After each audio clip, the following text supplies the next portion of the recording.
The wedding rehearsal dinner was meant to be the proudest night of David Miller's life, but as he stood at the entrance of the prestigious Oakwood Country Club, the air in the room seemed to vanish.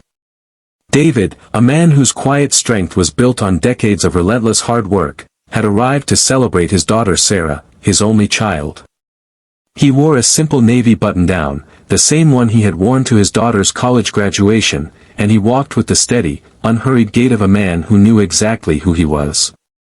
As he approached the table, he extended his hand to offer a polite greeting, but Eleanor Vance, the mother of the groom, recoiled as if he were a ghost haunting a celebration he had no right to attend. Her eyes swept over his dark skin and his simple clothing, and in an instant, her face twisted into a mask of pure, cold disdain. Before we dive deeper, let us know in the comments where you're watching from. We'd love to hear from you, and don't forget to hit that subscribe button so you never miss any of our upcoming videos. The silence that followed was heavy, pressing down on the 34 guests like a physical weight. Eleanor did not just ignore him, she orchestrated his humiliation, directing a server to place him at the very end of the long banquet table, right by the swinging kitchen door where the clatter of dishes would drown out any attempt he made at conversation. Sarah, her eyes brimming with tears, stood beside him, her hand gripping her father's arm with a desperation that spoke of the years they had spent surviving together. Eleanor stood at the head of the table, her champagne glass catching the chandelier light, and began to weave a narrative of pedigree and status, carefully omitting David from the guest list as if he were nothing more than a smudge on the velvet upholstery of their elite existence.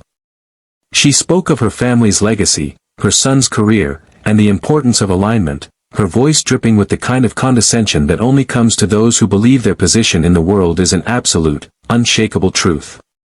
David sat in that exile seat, his back to the kitchen door, watching the room with a calm that defied the circumstances. He had spent his life building a logistics empire from the ground up, starting with a single rusted truck and a handshake in a Chicago warehouse, yet he never felt the need to wear his success on his sleeve. He watched as Eleanor snatched his gift, a framed photograph of Sarah in her white doctor's coat, and hurled it against the wall, the sound of the shattering glass echoing like a gavel. The guests laughed, a hollow, brittle sound that filled the room, and someone pulled out a phone to record the moment, eager to share the spectacle of a man being erased in real time. David did not flinch. He reached down, picked up the jagged shards, and pulled out his phone. He typed a single message, his thumbs moving with the precision of a man who had navigated 1,000 corporate crises, and set the device face down on the tablecloth. The next 10 minutes were marked by a strange, creeping tension that began to settle into the marrow of every person in the room. Eleanor continued her performance, her movements sharp and rhythmic as she paced the length of the table, unaware that the atmosphere was shifting. David merely folded his napkin and smoothed it across his lap, waiting with the patience of the tide. Outside the tall windows, the evening began to pulse with a low, rhythmic vibration that seemed to rise from the very foundation of the estate. It was a mechanical, growling hum, steady and powerful, as if the ground itself were responding to a command.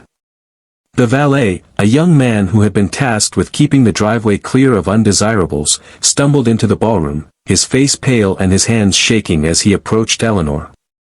He stammered that the driveway was now occupied by 9 black vehicles, all of the same make and model, and that the men inside were demanding to see David Miller. The room grew so still that the sound of a fork clicking against a plate felt like a gunshot. Eleanor looked toward the windows, her brow furrowed, but the light from the row of luxury vehicles now flooded the grand terrace, casting long, imposing shadows across the floor. David stood, his movements deliberate and unhurried, as he walked toward the entrance. Behind him, the doors of the vehicles swung open in perfect unison, and 9 men and women in sharp, tailored suits stepped out, their faces illuminated by the headlights. They were the architects of David's empire, the people who had stood by him since the days when he was hauling freight in the parking lots of Memphis. As they walked toward the ballroom, they moved with the quiet, devastating authority of people who owned the very markets Eleanor's family struggled to remain relevant in. The laughter in the room had died, replaced by a sudden, frantic realization that the hierarchy they had built their lives upon was about to be dismantled. Raymond, the chief operating officer who had been with David for 30 years, walked straight to the head of the table. He stood beside David, his presence acting as a silent wall of integrity that immediately dwarfed the shallow prestige of the Henderson estate. He spoke softly, his voice cutting through the panic like a blade, informing the room exactly who David was and what his company had built over the last 13 years on the global stage. Eleanor's face went ash-gray, the poise she had cultivated for decades dissolving as she realized the man she had called a stain was the very individual whose decisions could alter the economic landscape of their entire region. The glass of wine in Gerald's hand slipped, staining the expensive linen, and the silence that filled the space was no longer uncomfortable, it was absolute. David remained standing there, not with a look of victory, but with the look of a man who had finally shown the world the difference between the noise of status and the silence of true substance.